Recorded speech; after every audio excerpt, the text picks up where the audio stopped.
to get through there, and even with activity, it's not enough to notice a strain on the heart to feel symptoms.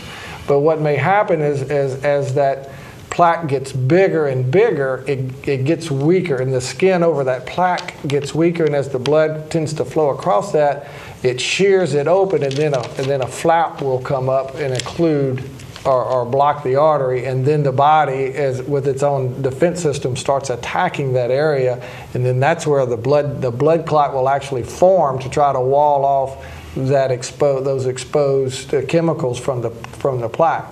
So it tends to be more of what we call a plaque rupture acutely. Sometimes the body can take care of this real quick, and it will open back up, and somebody may be having a heart attack with excruciating pain for 30, 40 minutes and then start feeling better. That's still a heart attack. It's just the body's natural ability to take over and to spell that is happening, but nonetheless still needs to be treated as an emergency. But I felt it was just real important to understand. We talk about heart attacks, and then we talk about strokes or brain infarcts, and it's similar to the same thing. But now we're talking arteries that go up to the brain that occlude and block the blood flow to the vital organ.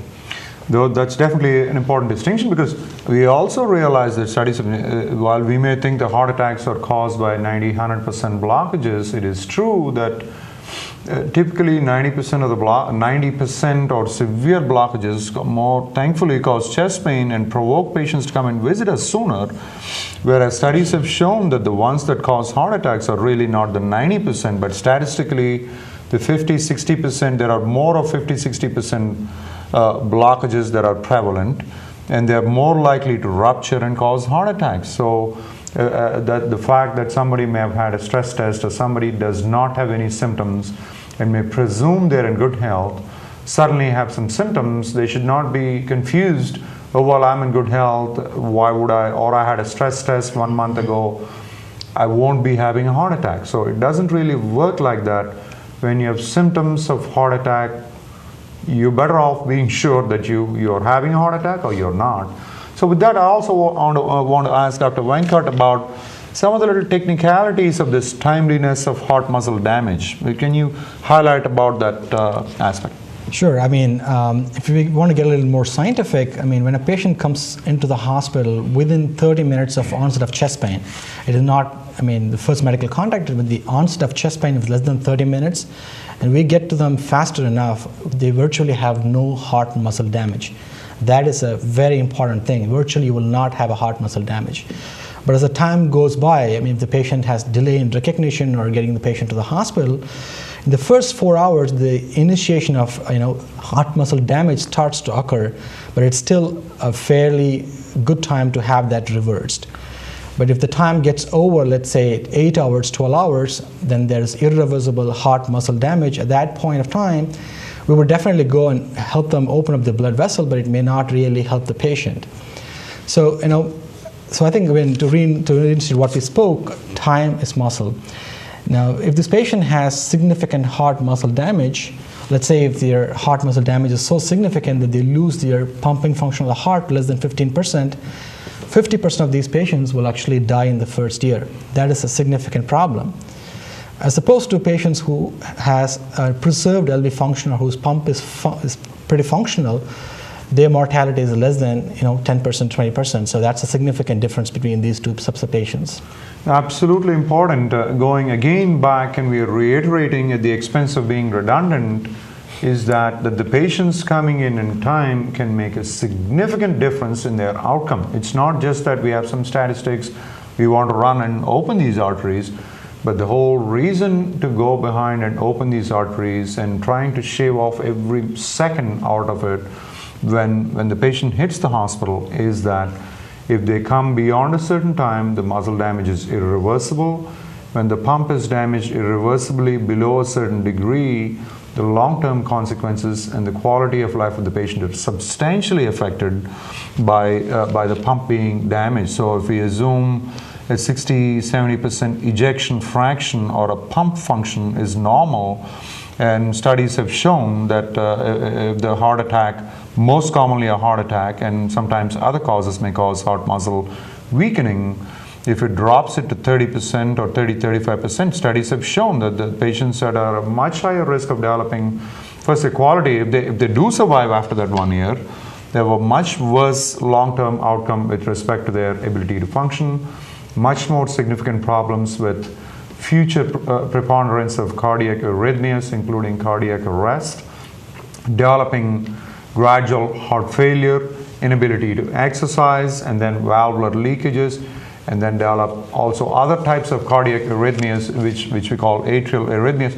So there's a whole host of things that can go wrong if this is not diagnosed in a timely manner and dealt with. So these are some of the long-term complications, and of course in the acute complications, we can also expect more catastrophic complications like mitral valve, papillary muscle ruptures or the free wall ruptures, which are getting a bit technical. But if you can highlight what are those dramatic consequences of acute heart attack, either one of you, if you can please. I think, if the patients wait too long enough in the house without coming to the hospital, the possibility is that they can have a significant arrhythmia, which can lead to death in the house. Number two, if the heart muscle damage is sufficient enough to disrupt their life, they can have heart failures and they have a very poor quality of life. Number three, if the heart muscle damage is pretty extensive, they can what is called as a cardiac rupture. The heart muscle just ruptures and the patients die right away in the house. So these are some of the immediate complications that can happen while patients wait in the house. So I think it's not insignificant, while heart attack as it is should be a fearsome thing, in that people have to be mindful that if it happens, it's going to affect them. And death being, like if you assume that if we know statistically that a good 50% of them with a large enough heart attack have a probability of dying within the first hour, most common reason to die is a cardiac arrest, which can be revived if it's witnessed appropriately. Hopefully, if there are these paddles that you see in ER and other shows where they basically shock them out of it. Once they're shocked, it's not so much that the blockage itself is killing them, but the wavelets of irregular electrical activity, electrical impulses that take over the heart. It's a chaotic disturbance, and it's like an electrical storm takes over the heart, and the heart essentially, instead of beating, starts quivering purposelessly, and that is what is a cardiac arrest. So not a drop of blood gets forward when that happens. So the rush in getting there soon, doing things, opening it up, and so on. So Clay, what has your experience been in the evolution of treating heart attacks? Where have we come in the past 5 years, the past 7 years? We have been really coming and trying to treat them in a timely manner. What have you seen as a progress at our hospital? Well, one thing I can say is that we fortunately, and I know this is true at our facility, but I think it's true nationwide, is that we don't see as much of the catastrophic events, fortunately, and I think that's due to education of the public and awareness of teaching that people are getting treated earlier, and we're not seeing the papillary muscle ruptures and the acute heart failures or the muscle ventricular wall muscles rupturing that we used to see as a heart attack progressed through its natural stages untreated. Because even if it's a little bit late, it's still treatment at that time is still going to save some muscle and hopefully prevent the catastrophic changes. But moving forward, what we are seeing is a much more aggressive techniques being able to open the vessel back up. It started out with different medications. We're going back several years with the what we call the lytics or the lysis drugs that we alluded to earlier, of the clot busting drugs that were given in the emergency room and in the CCU to help dissolve the clot, which those drugs have now progressed to other newer, less, for lack of a better word, less toxic drugs that are safer to give, that still help prevent the clot from forming and help us in the cath lab when we get to really bad, long long blockages in the vessel that help clear things up, to catheters that we can actually go in, put the catheter right up next to where the blockage is, and just ease the catheter down with negative pressure, and actually start sucking some of this clot out of the artery. And those have been very beneficial in aiding the interventional cardiologist in a successful trip to the cath lab, because if you understand, once the clot starts forming in the artery, the clot is the true enemy here now, because the clot is a jello consistency. And if you just go in and you put a balloon inside the clot and expand the balloon, the clot just tends, it's just like trying to squeeze jello in your hand. It's just going to go back and forth. And without being able to relieve the clot burden with the medications and the drugs, and also with the suction catheters, it's a lot more difficult.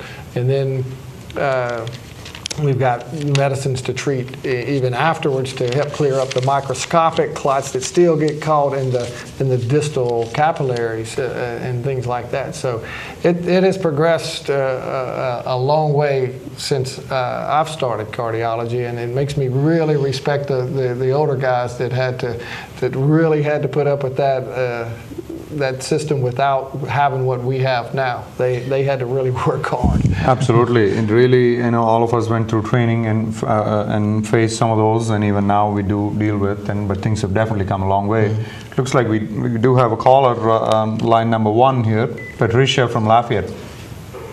Go ahead, Patricia, you're live. Go ahead. Yes, I wanted to know what was a heart murmur. Okay. All right, either one of us can explain a heart murmur. She had asked a question which is not exactly about a heart attack, but what is a heart murmur is nothing but a sound or a thing that physicians typically appreciate with a stethoscope when they're auscultating or listening to patient's heart or other arterial systems. It's called bruits or bruits. Here, a murmur is nothing but a squishing or a swooshing noise when the blood is crossing across. The heart is guided, all the chambers are separated by valves, and which directs the blood flow from one aspect to the, initially the blood is collected and drained into the right side, and then it goes to the lungs, purified, and goes to the left side, and then goes past. And all this flow is guided by valves across. And of course, as we age, or if we had rheumatic fever in countries like India, and Africa and other third world countries where we still see rheumatic fever, and which affects joints and then subsequently affects the valves and cause thickening and degeneration of the valves. But in this country, most often valve murmurs are caused by degenerative wear and tear conditions of valves. Basically, it's nothing but a noise that is caused by the turbulence of blood flow across a narrowed or degenerated valve, and sometimes it is caused by the fluttering of the leaflets when the blood is regurgitating or leaking backwards because of various reasons. So it just is it points out, depending on the location, depending on the radiation, depending on the quality of it, based on our experience, we can differentiate as to how significant it is, what valve is it coming from, and what are the consequences. And to take it further, we might do an echocardiogram to look at it in greater detail, and then categorize these patients based on their symptoms. So that's what is a heart murmur. And then we spent a bulk of the time talking about heart attacks and the treatments of heart attack right now. When the patient comes in a timely manner after you suck out or aspirate the clot, primarily the state-of-the-art treatment at this juncture appears to be stenting. After all that is done, we have a gamut of a variety of stents we can choose from. And stent is nothing but a little chicken wire, like little mesh prop that you can put in the artery. It is mounted on a balloon. It is probably about 3 to 4 millimeters for an average person's artery. You mount it and just blow it up, and so it props that artery open and keeps it from collapsing, number one. And number two, it keeps it open for the longer term. The newer generation of medicated stents are designed to stay open for years and potentially lifelong when they're taken care of properly.